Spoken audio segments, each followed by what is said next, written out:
وأصحابك يا حبيب الله صلاة والسلام عليك يا نبي الله وعلى آلك وأصحابك يا نور الله. میرے نبی کے سچے وعدے ہیں جو ایک بار سبحان اللہ کہتا ہے اللہ اس کے لیے جنت میں درخت لگا دیتا ہے. ایک بار الحمدللہ کہے اس کے لیے جنت میں درخت لگ جاتا ہے. ایک بار اللہ اکبر کہے اس کے لیے جنت میں درخت لگ جاتا ہے. With in seconds. یقین کریں کہ نیکیاں جب انسان دنیا سے جائے گا نا پھر اسے ریئلائز ہوگا کہ اللہ دوبارہ بھیج دے, میں اور نیکیاں کرنا چاہتا ہوں. جب اس کا اجر دیکھے گا تو فضول باتوں میں سوشل میڈیا میں گھنٹوں ضائع کر دیتے ہیں. میرے پورے دن میں کوئی ٹائم تو رکھیں ایسا کہ کچھ تلاوت کا ٹائم ہو, کچھ ذکر کا ٹائم ہو, کچھ درود کا ٹائم. تو انشاءاللہ اگر یہ شیڈول میں آپ نے شامل کر لیا تو یو فیل فریش. ہاں آپ دیکھیں کہ ذکر و درود آپ کو کتنا ریلیکس کر دے گا. اللہ مجھے بھی اپنے اور اپنے حبیب کے ذکر کرنے والی زبان عطا فرمائے اور آپ کو بھی نصیب فرمائے. آئیے مل کر ایک بار محبت کے ساتھ درود پاک پڑھ لیں. صلو علی الحبیب صلی اللہ تعالی علی محمد صلی اللہ علیہ وسلم. وما ادراک ما لیلۃ القدر. تم نے کیا جانا لیلۃ القدر کیا ہے؟ اچھا یہ قرآن کا بڑا خوبصورت اسلوب ہے. It's a beautiful style of Quran. جب قرآن کو کوئی چیز ایمفسائز کرنی ہے, ہماری اٹریکشن چاہیے, ہمیں بتانا ہے کہ دیر از سم تھنگ اسپیشل, تو قرآن خود ہی ہم سے سوال کر رہا ہے وما ادراک ما لیلۃ القدر. تم نے کیا جانا لیلۃ القدر کیا ہے؟ ہمیں تو قرآن نے بتایا ہی نہیں ہے نا, ہم تو پڑھ رہے ہیں لیکن ہماری اٹریکشن لی جا رہی ہے. آپ دیکھیں سورہ قاریہ میں القارعۃ مل قارعہ وما ادراک مل قارعہ. قرآن وہاں بھی ڈیفائن کر رہا ہے قیامت کو. تو اب ہم سے سوال کیا جا رہا ہے کہ تم نے کیا جانا قیامت کیا ہے, قارعہ کیا ہے, پھر فوراً اس کے بعد قرآن اس کو ڈیفائن کرتا ہے کہ وہ دن کیسا ہوگا. یہاں بھی قرآن نے یہ اسلوب اختیار کیا, اللہ کا کلام کہہ رہا ہے وما ادراک ما لیلۃ القدر. تم نے کیا جانا لیلۃ القدر کیا ہے؟ پھر آگے خود قرآن بتا رہا ہے لیلۃ القدر خیر من الف شہر. یہ رات 1000 مہینوں سے بہتر رات ہے. اب 1000 مہینوں کا مطلب کیا ہوا؟ 83 years and 4 months, اپروکسیمیٹلی 83.5 سال. یہ سوال ذہن میں آ سکتا ہے کہ قرآن نے 100 سال نہیں کہا, 150 سال نہیں کہا, 1000 مہینوں کی کیلکولیشن کہاں سے آئی؟ سبحان اللہ. اس کے پیچھے بہت سارے شان نزول علماء نے بیان کیے. ایک شان نزول یہ ہے کہ نبی پاک علیہ الصلوۃ والسلام نے بنی اسرائیل کے بہت عظیم بزرگ کا واقعہ صحابہ کرام کو سنایا. ان کا نام تھا حضرت شمعون رضی اللہ عنہ. واقعہ کیا تھا؟ واقعہ یہ تھا کہ وہ اللہ کے بڑے ولی تھے, بڑے جاندار بھی تھے, بڑی اللہ کی انہوں نے عبادت کی, اور ایسی عبادت کی کہ 1000 مہینوں تک وہ روزانہ روزہ رکھتے تھے, رات کو عبادت کرتے تھے اور جہاد بھی کرتے تھے, اور بڑے طاقتور بھی تھے. ان پر کافر قابو نہیں پا سکتے تھے, اور بڑی چال چل کر بڑی مکاری کے ساتھ انہوں نے ان کو گرفتار کیا, اور پھر ان کو یوں سمجھے کہ ٹکڑے ٹکڑے کر کے شہید کیا گیا. بڑا ظلم بھی ہوا ان کے پر. پھر جنہوں نے ان کو شہید کیا ان پر عذاب بھی نازل ہو گیا. بڑا طویل واقعہ, میں اس کو شارٹ کر کے بیان کیا میں نے. اچھا اب جب یہ واقعہ نبی پاک علیہ الصلوۃ والسلام نے صحابہ کو سنایا نا, تو صحابہ کرام علیہم رضوان جو تھے ان کا مائنڈ سیٹ کمال کا تھا. ایسے کمال کے صحابہ ہیں سبحان اللہ. اب جب یہ واقعہ سنا, اب آپ نے بھی سنا, میں نے بھی سنا, ہمیں تو لگتا ہے کہ یار کتنے بڑے بزرگ تھے ماشاءاللہ, کتنی عبادت کی, کتنا ثواب کمایا. وہ فوراً اپنی نیکیوں کے بارے میں فکر مند ہو جاتے تھے. کہتے حضور یہ پہلی قوم والے تو آگے بڑھ گئے, ہماری تو عمریں چھوٹی ہیں. 1000 مہینے تک تو وہ روزے رکھتے رہے, 1000 مہینے تک تو رات عبادت کرتے رہے, جہاد کرتے رہے. 1000 مہینوں کا مطلب 83.5 سال اپروکس. ہماری تو عمر 60 70 80 سال. یہ تو ہمارے پاس ٹائم ہی نہیں ملتا, اتنا ٹائم ہی نہیں ہماری لائف میں. وہ نیکیوں میں آگے بڑھ گئے. یہ بات بڑی کمال کی, جملہ ذرا سمجھیے گا. صحابہ رنجیدہ ہوئے کہ دوسری قوم, دوسری جو امت ہیں وہ نیکیوں میں آگے بڑھ رہی ہیں, ہم پیچھے رہ گئے. آج ہمارا حال یہ ہے کہ ہم یہ سوچتے ہیں کہ فلاں بنگلہ بڑا بنا لیا اس نے, ہے وہ کاروبار میں آگے بڑھ گیا, وہ پیسوں میں آگے بڑھ گیا, اس کی گاڑی اچھی ہو گئی, اس نے موبائل اچھا خرید لیا, ہم اسی ٹینشن میں رہ گئے.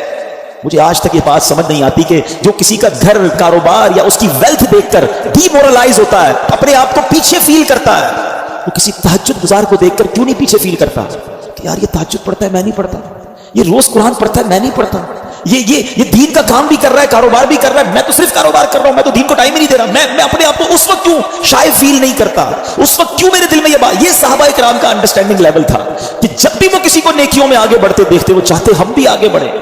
پلیز کمپٹیشن لائف میں یہ والا لاؤ کہ جو دنیا کا کمپٹیشن ہم لے آئے نا, اس میں کبھی بھی پرسکون نہیں ہو گیا. ہر شیر کا سوا شیر موجود ہے. آپ لاکھ پتی ہو جائیں گے تو کروڑ پتی نظر آئے گا, کروڑ پتی نظر آئیں گے تو ارب پتی نظر آئے گا, ارب پتی بھی بن جاؤ گے تو پھر آگے اس سے آگے والا نظر آئے گا, اور اسی ریس میں زندگی ختم ہو جائے گی. کرنا کیا ہے؟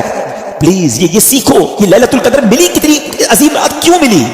جب صحابہ کرام غمزدہ ہوئے تو نبی پاک کے بھی قلب اقدس پر جو ہے وہ رنج طاری ہو گیا. تو میرے آقا علیہ الصلوۃ والسلام کے جب دل پر رنج طاری ہو, یہ رب کو کب گوارا ہے. جبریل امین آئے کہ حضور آپ غمزدہ نہ ہو, اللہ کریم نے آپ کی امت کو ایک رات ہر سال ایسی عطا کر دی ہے جو اس رات میں عبادت کر لے گا حضرت شمعون کی 1000 مہینوں سے کی گئی رات سے زیادہ ثواب حاصل کر لے گا. لیلۃ القدر خیر من الف شہر, برابر نہیں کہا قرآن نے کہ وہ رات 1000 مہینوں سے برابر ہے, نہیں, قرآن کہتا ہے 1000 مہینوں سے افضل ہے. افضل کتنا ہے وہ رب جانے، اس کی عطائیں جانے. اور یہ وہ نارمل 1000 مہینے نہیں ہیں کہ ایک بندہ 1000 مہینے زندہ رہ کر نمازیں پڑھتا رہا، اس کے برابر نہیں. یہ وہ حضرت شمعون جو 1000 مہینوں تک روزے رکھتے رہے، 1000 مہینوں تک عبادت کرتے رہے، جہاد کرتے رہے، شہادت کا مرتبہ پایا. اللہ اکبر. نبی پاک کی کرم نوازی سے، اللہ کے حبیب کی امت ہونے کی برکت سے اللہ نے ایک رات ہر سال دے دی کہ جو اس ایک رات میں عبادت کر لے، حضرت شمعون کی ان 1000 مہینوں سے عبادت سے زیادہ ثواب کما لے. تو یہ اتنا بڑا احسان، اور یہ ہمیں کیوں ملی؟ یہ احسان مانو، احسان فراموش نہیں ہونا چاہیے. یہ سب کچھ ملا ہے نبی پاک کے صدقے. ایمان ملا ان کے صدقے، رمضان ملا ان کے صدقے، قرآن ملا ان کے صدقے. سچی بات تو یہ ہے رحمان ملا ان کے صدقے. وہ کیا ہے جو در مصطفیٰ سے ہم نے پایا نہیں ہے؟ جس کو اتنا کچھ نبی پاک کے صدقے ملا ہو، اس کی تو زندگی ان کی محبت میں گزرنی چاہیے، اس کی تو زندگی ان کا گن گاتے ہوئے گزرنی چاہیے، ان کی سنتوں پر عمل کرتے گزرنی چاہیے. اب سمجھ لو یہ کتنی بڑی رات ہے.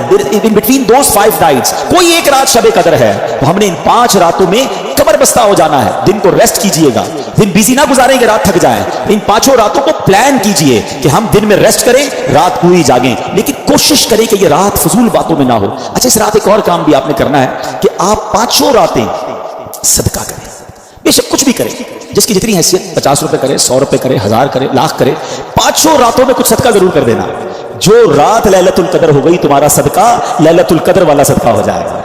تو یہ آپ بیپاری لوگ بیٹھے ہیں، کاروباری لوگ بیٹھے ہیں، پلان کریں نا ان 5 راتوں کو. پلان کریں کہ وہ کون کون سی عبادت، جن کے والدین کی قبریں قریب ہیں، پاسبل ہے جانا، 5 راتیں قبرستان چلے جائیں. تو ماں باپ کی قبر پر جانا لیلۃ القدر میں جانا ہو جائے گا. تو اب آپ سوچتے جائیں کہ میں اس رات کو کیا کیا ایسا کر سکتا ہوں کہ ان 5 راتوں میں سے جو رات لیلۃ القدر ہو، انشاءاللہ میری وہ رات، وہ عبادت جو ہے وہ لیلۃ القدر میں کاؤنٹ ہو جائے.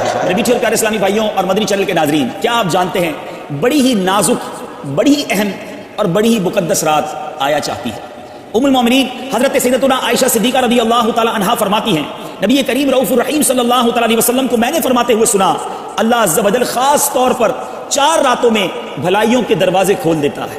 نمبر 1 بقر عید کی رات، نمبر 2 عید الفطر کی رات، نمبر 3 شعبان کی 15ویں رات کہ اس رات کے مرنے والوں کے نام اور لوگوں کا رزق اور اس سال حج کرنے والوں کے نام لکھے جاتے ہیں. اور نمبر 4 عرفہ کی یعنی 8 اور 9 ذوالحجہ کی درمیانی رات آذان فجر تک. اے میرے میٹھے اسلامی بھائیوں ذرا غور کیجئے، 15 شعبان المعظم کی رات کس قدر نازک ہے. نہ جانے کس کی قسمت میں کیا لکھ دیا جائے. بعض اوقات بندہ غفلت میں پڑا رہ جاتا ہے اور اس کے بارے میں کچھ کا کچھ ہو جاتا ہے. غنیت الطالبین میں ہے، بہت سے کفن دھل کر تیار رکھے ہوتے ہیں مگر کفن پہننے والے بازاروں میں گھوم پھر رہے ہوتے ہیں. کافی لوگ ایسے ہوتے ہیں کہ ان کی قبریں کھدی ہوئی تیار ہوتی ہیں مگر ان میں دفن ہونے والے خوشیوں میں مست ہوتے ہیں. بعض لوگ ہنس رہے ہوتے ہیں حالانکہ ان کی موت کا وقت قریب آ چکا ہوتا ہے.